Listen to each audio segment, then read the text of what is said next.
Recently, my son Frank came home from school with a new project to work on. He had been assigned the task of building a model of a Native American dwelling. Frank chose to build a longhouse. Neither of us have ever built a longhouse. Frank had never even built a model before. Now I have some model building experience to lend to the project, and Frank, he has a tremendous amount of enthusiasm to offer.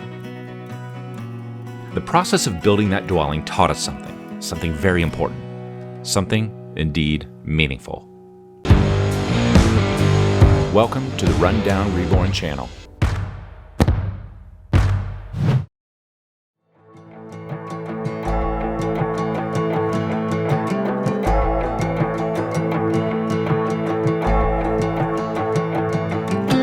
All the two of us had to start with was a scrap piece of plywood left over from my recent roof project, and from this piece of wood, we would begin our effort. First came the research. The two of us needed to develop a vision of what we were going to do. We needed a clear concept. A mood board was created as a tool of reference for us to use as we began our design process of the longhouse. Next, we had to develop a clear plan for the structure. We needed to know how it would be constructed. What materials would we need to acquire? What size would it be and what form would it take? Finally came the process of selecting and gathering materials for work to begin. For this, a trip to the park was needed, where we were able to harvest an assortment of sticks, twigs, and branches. The act of seeking and gathering was an experiential process of finding the exact types of materials that would fit the needs we had. We needed a certain diameter of stick to fit the scale, and we needed some stiff sticks and some flexible vine for the different parts of the structure. After a short trip to the hobby store for a glue gun and a few other miscellaneous model making supplies, we had all the materials we needed to get started. With a plan in place, the materials gathered, our tools ready, and our work area prepped, we were able to finally begin the process of constructing our structure.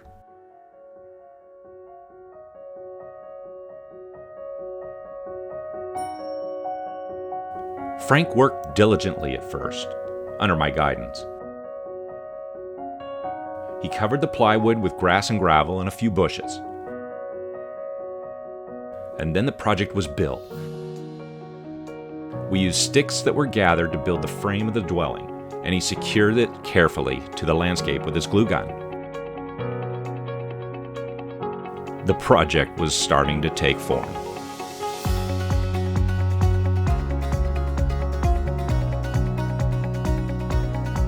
And in no time, a dwelling emerged, and he was proud of his creation. With a little more effort, some trees, rocks, shrubs, and Native American figures were attached, and the model took its final form. Frank carried the model to school, and he later told me that day on the drive home that it was admired by all of his classmates. They voted for his model to be displayed in the school showcase, and it was. Frank had a small but important victory in his day, and perhaps in his life.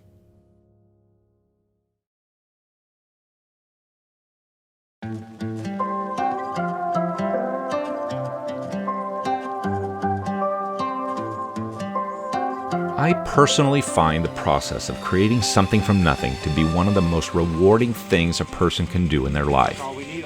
Sometimes it is the birth of a child. Other times, it is creating a school project like Frank and I. And sometimes, it is the process of building a house.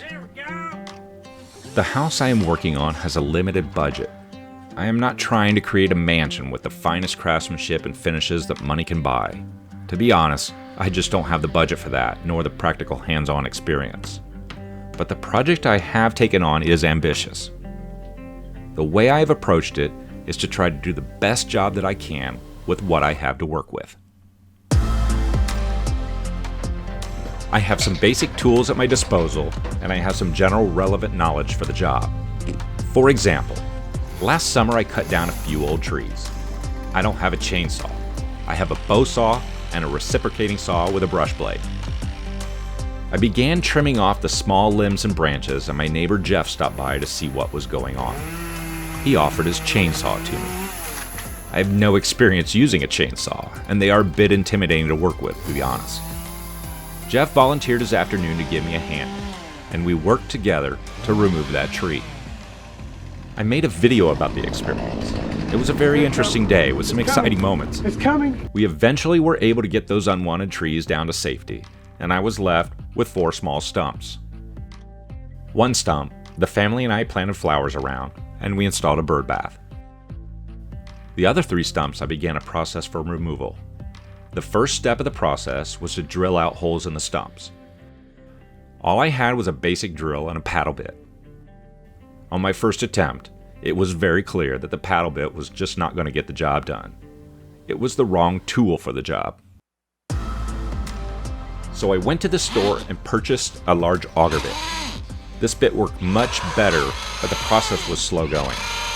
My drill was getting the job done, but slowly, and that required a lot of patience.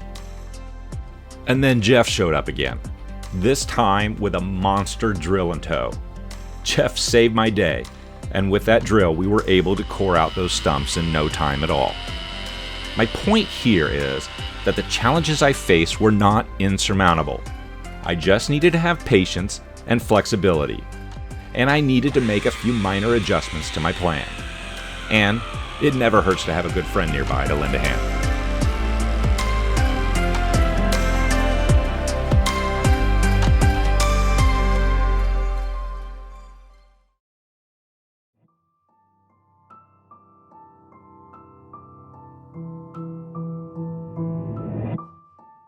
As an architect, I design inhabitable spaces with the materials that are available to me and within the budgetary confines of the project. This is a reality every project has. There is no such thing as a blank check. The goal with each project I approach is to use creativity and ingenuity to design and create the best spatial environment I can with those constraints I am given. I guess I approach life this way too. I try to do the best with what I have and find joy and reward in the resulting outcome. The house I am renovating came with a pre-existing floor plan. It was a floor plan designed around the way people lived over 100 years ago. There weren't TVs or movies back then, so there wasn't a need for a family room. Back then, life was more formal and much simpler. Kitchens were a work area, often for hired help, not a place for the family to gather. There was a need for only one bathroom. Just having indoor plumbing and hot water available at a faucet was a luxury of life.